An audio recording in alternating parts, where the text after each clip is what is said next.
এবার আর ছেলেরে ধরতে পারতেছে না, এবার দুই হাত আসমানের দিকে তুলছে, আবার বলছে ইন্না ইবনি মিন আহলি, এ মাওলা, ওই ডুবে যায় যে আমার ছেলে মাওলা, ও আমার পরিবার।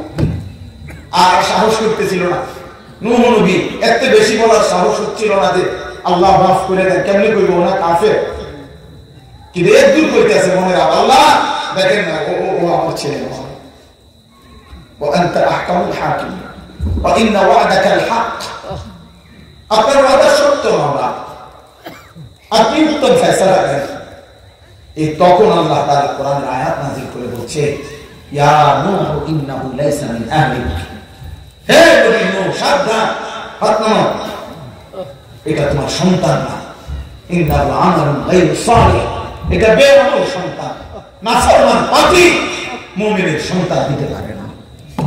এজন্য জীবন তোমরা নামাজ পড়ো না যারা, এই নওজোয়ান যারা রাত দিন ছবি দেখো, নারী দেখো, উলঙ্গ দৃশ্য দেখো, মুসলমানের সন্তান 365 দিনে খোদার একটা বছর পার হয়ে গেছে, তুমি নাফরমান, একদিনও ফজরের নামাজ পড়লা না, তো তুই মনে রাখিস নাফরমান, তুই কোন মুসলমানের সন্তান না। আল্লাহ নিষেধ করছে, তুই কোন মুমিনের সন্তান, তোর কোন বাপ নাই বেটা, তোর কোন মা নাই, তোর খোদা, তোর সবকিছু তোর মোবাইল।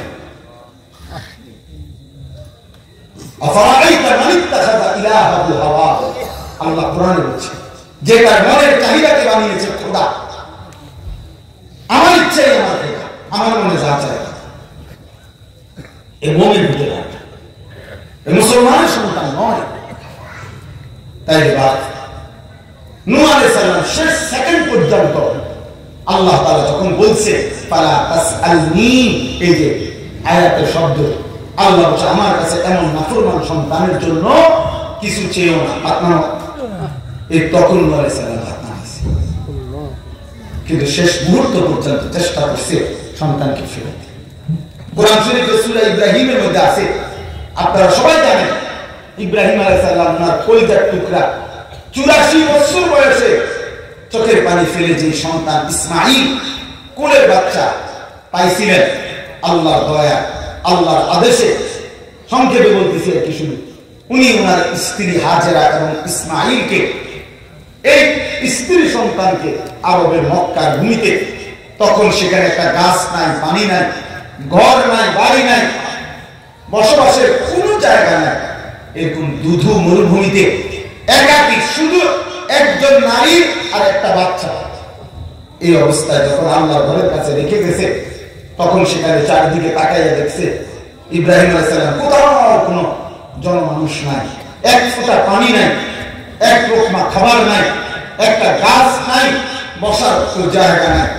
এখনকার এই সময় মিয়া, আজকে ইব্রাহিম ইসমাঈল আলাইহিস সালামের জামানা থেকে কমপক্ষে 3000 বছর, 4000 বছর পরেও, 4000 বছরই ধরেন, 3000 বছর, 4000 বছর পরেও এখনকার হজে যারা যায় তাদের প্রথম জিজ্ঞাসা যে হোটেলের থেকে আল্লাহর ঘর কদ্দুর, মাঝখান দিয়ে 7 মিনিট 8 মিনিটের গরম, এ শুধু কদ্দুর হাইটা যা, রোমেও এসি, হারাম শরীফের ভিতরেও এসি, কিন্তু শুধু এই রাস্তা দিয়ে কদ্দুর হাইটা যায়, এই গরমটা সহ্য হয় না।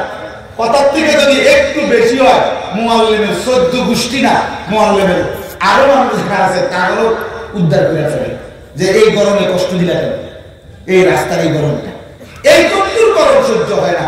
4000 বছর আগে ইসমাঈলকে যেদিন রেখে গেছে, হাজেরাকে যেদিন রেখে আসছে বাপ, সেদিন চারপাশে একটা গরু নাই, ঘোড়া নাই, একটা ঘর নাই, বসত নাই, পানি নাই, জনমানব নাই, তখন কি পরিমাণ গরম ছিল, কি পরিমাণ প্রখর রৌদ্রের মধ্যে রেখে আসছেন উনি। কোরআন শরীফে আছে ওই অবস্থায় হযরত ইব্রাহিম আলাইহিস সালাম স্ত্রী এবং ছেলেকে রেখে একটু আড়ালে গিয়া, চোখের আড়ালে গিয়ে হযরত ইব্রাহিম আলাইহিস সালাম তখন আল্লাহর কাছে দোয়া করছে। কোরআন শরীফের আয়াত সূরা ইব্রাহিমে আছে, উনি আল্লাহর কাছে তখন হাত তুলছে, যখন দেখছে আর স্ত্রী সন্তানকে দেখা যায় না। বাপ গল্প বলা আমার জন্য সহজ, আপনাদের জন্য গল্প শোনা খুব সহজ, কিন্তু ওই কল্পনাটা করে যে এক বাপ 84 বছর চোখের পানি ফেলে তার একটা সন্তান পাইছিল, পরে এমন জায়গায় রেখে আসছে, পরবর্তী 1 ঘন্টা পরে বাঁচার কোন উপকরণ বাহ্যিক কিছুই এখানে নাই, এরকম জায়গায় রেখে চলে যাচ্ছে একজন বাবা। তার কোন জায়গার মধ্যে তখন কি অবস্থা বলেন না কেন? এই সময় আপনি জিজ্ঞাসা করেন, এখানে সব আমার কেরাম বসা আছে, এই ছেলেরা বাবা তোমাদেরকে বলি, বাবা আপনাদেরকে বলি, ইব্রাহিম আলাইহিস সালাম হাত তুলছে, আল্লাহর কাছে দোয়া করছে। কি চাইছে এই দোয়ার মধ্যে? আল্লাহর কসম, প্রথম তিনি যা আল্লাহর কাছে এই মুহূর্তে চাইছে স্ত্রী সন্তানের জন্য, তিনি স্পষ্ট ভাষায় বলছে, রব্বানা লিয়ুকিমুস সালাহ, আল্লাহ রব্বানা ইন্নী আসকানতু মিন যুররিয়্যাতি বিওয়াদিন গায়রি যি যারইন ইনদা বাইতিকাল মুহাররাম, আল্লাহ ঘাসপালা তরুলতাহীন একটি মরুভূমিতে আপনার ঘরের পাশে আমার বিবি বাচ্চাকে আমি রেখে যাচ্ছি, আপনার কাছে আমার চাওয়া, রব্বানা লিয়ুকিমুস সালাহ, মৃত্যু পর্যন্ত যেন আমার স্ত্রী সন্তান নামাজ আদায় করে। কি চাইছে বলেন না? যেখানে 1 ফোঁটা পানির ব্যবস্থা নাই সেখানে ফিকির করছে নামাজ, যেখানে 1 লোকমা খাবারের ব্যবস্থা নাই সেখানে ফিকির করছে নামাজ, যেখানে বেঁচে থাকার কোনো উপকরণ নাই সেখানে ফিকির করছে স্ত্রী সন্তানের নামাজ, স্ত্রী সন্তানের নামাজ। অতএব যারা উপার্জন করেন, যারা ছেলের বাপ, মেয়ের বাপ, স্ত্রীর স্বামী, এই অভিভাবক যারা আপনাদের জিম্মাদার, আপনারা মুসলমান, আপনারা শুধু অভিভাবক, আপনারা শুধু স্বামী না, আপনারা শুধু বাবা না, আপনারা মুসলিম বাবা, আপনারা মুসলিম স্বামী, আপনারা মুসলিম অভিভাবক। অতএব মুসলিম এই শব্দটি যেহেতু আপনাদের সাথে লাগা আছে, অতএব দয়া করে আপনাদের জিম্মাদারি স্ত্রী সন্তানের সেজদা, স্ত্রী সন্তানের ঈমান, স্ত্রী সন্তানের তাকওয়া, স্ত্রী সন্তানের গুনাহমুক্ত জীবন, স্ত্রী সন্তানের আল্লাহর ইবাদতের প্রতি অভ্যস্ত হওয়া।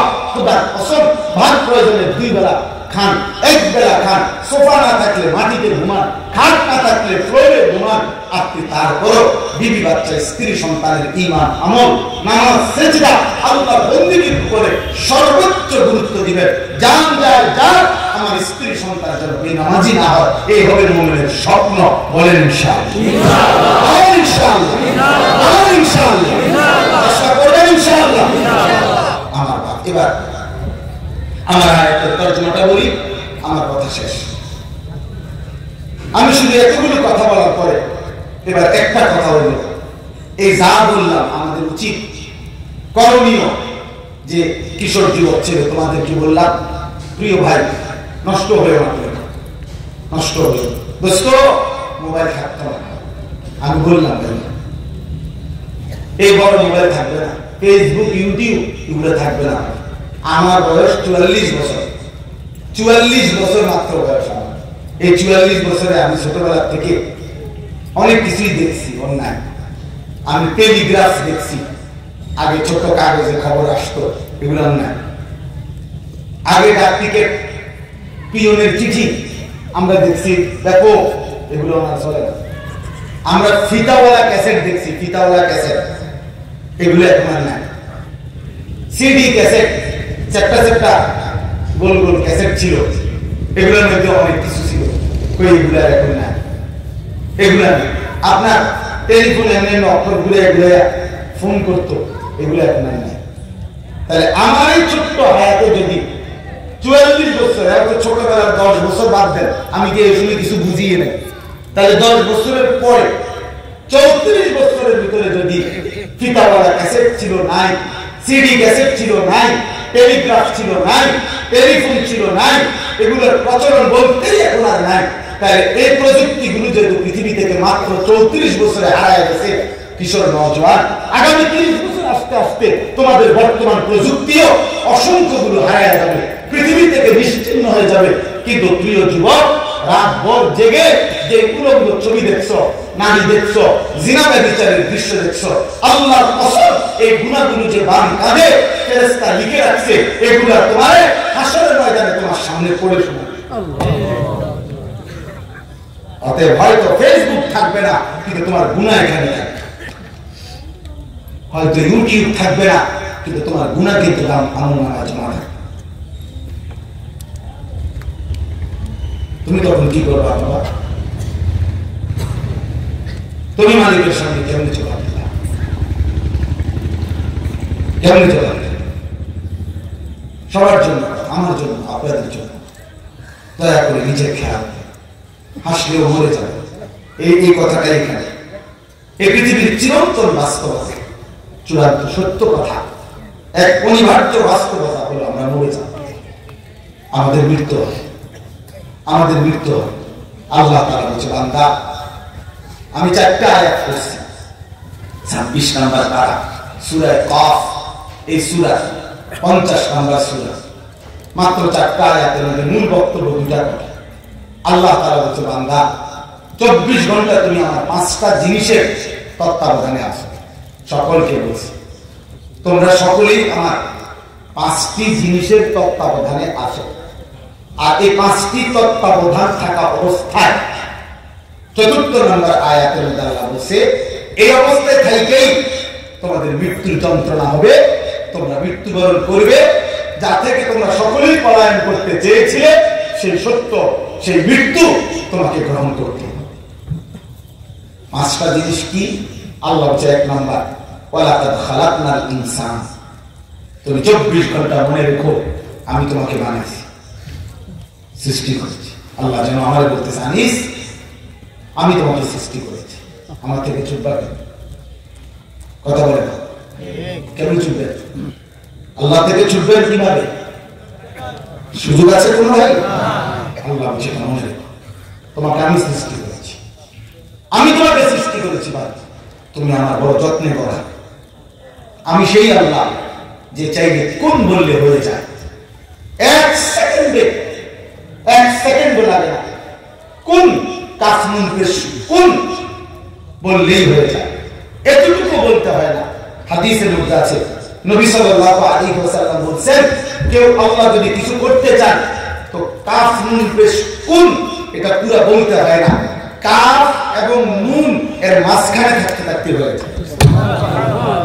বাইনাল কাফ ওয়া নুন, কাফ এবং নুনের ফাঁকে দিয়ে সুবহানাল্লাহ কোন এটা পুরো বলতে হয়।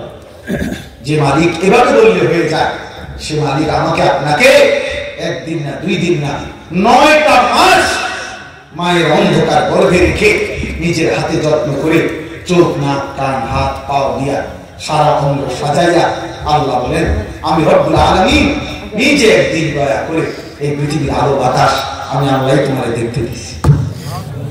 এমন মালিককে কেন বলে গেল, ইয়া আইয়ুহাল ইনসান মা গাররাকা বিরাব্বিকাল কারীম। আল্লাহ যেন কাছে টেনে বলতেছে, বান্দা এমন দয়ালু মেহেরবান মালিক, এমন রব 24 ঘন্টা যিনি মায়ার সাথে দয়ার সাথে লালন পালন করে, এমন দয়ালু মেহেরবান মালিককে কে তোমাকে ধোঁকা দিল? এমন মালিক ছেড়ে দিলা। আল্লাযী খালাকাকা ফাসাওয়াকা ফাআদালাক, আমি তো তোমাকে সৃষ্টি করেছি, তোমার দেহের অঙ্গ প্রত্যঙ্গ আমি তো সাজিয়েছি, একটার সাথে আরেকটা মিল করে আমি রব্বুল আলামিন তো স্থাপন করেছি। এমন মালিক বললা কেমনে? কেমনে পারলা? যুবক 365 দিনের 1 বছরে কোন দিন ফজরের নামাজ পড়লা না? কেমনে পারলা বাপ?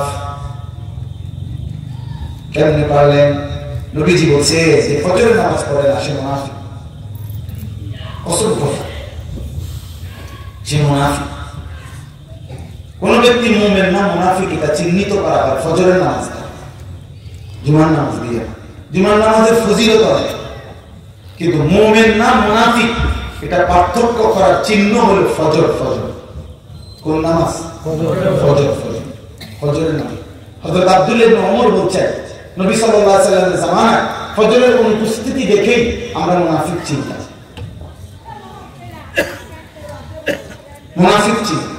হযরত আব্দুল্লাহ ইবনে মাসউদ বলছেন রাদিয়াল্লাহু তাআলা আনহু, নবীজির জামানায় নবীজি যে কোনো কারো ঈমানের ব্যাপারে যদি সন্দেহ পোষণ করতেন যে সে সত্যিকার মুমিন না মুনাফিক, নবীজি তাকে ফজরের নামাজে খুঁজতেন।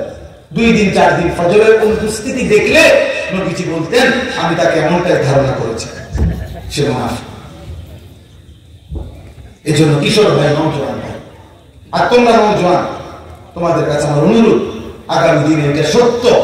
প্রিয় ভাই, এখন রাত হয়ে গেছে, আমি দেরি করতে চাচ্ছি না, কিন্তু এই কথা মনে রাখবা ভাইরা, এই কথা সত্য যে ইসলামের বিজয় হবে, গাজার বিজয় হবে, ফিলিস্তিনের বিজয় হবে ইনশাআল্লাহ। ইসরায়েলের কুত্তা আজ হোক কাল হোক হারবে হারবে হারবে হারবে হারবে হারবে।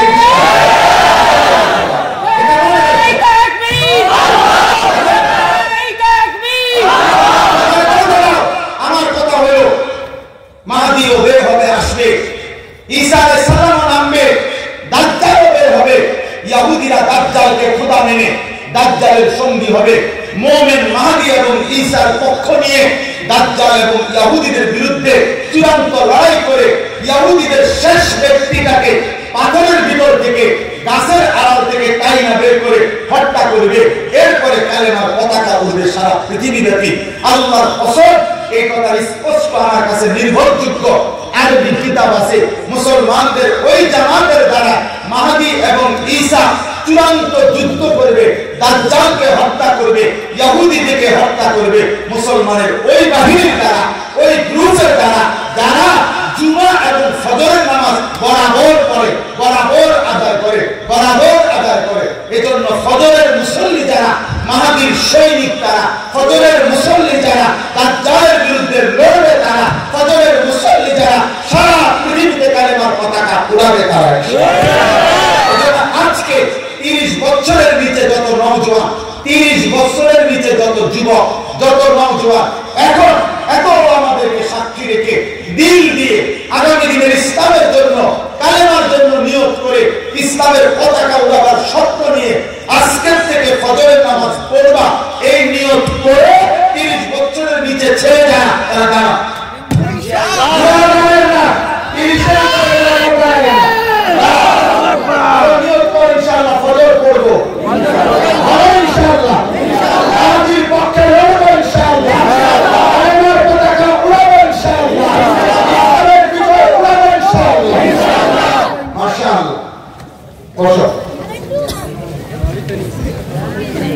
আল্লাহ তৌফিক দান করেন, আল্লাহ কবুল করেন, আল্লাহ কবুল করেন, আল্লাহ আমাদেরকে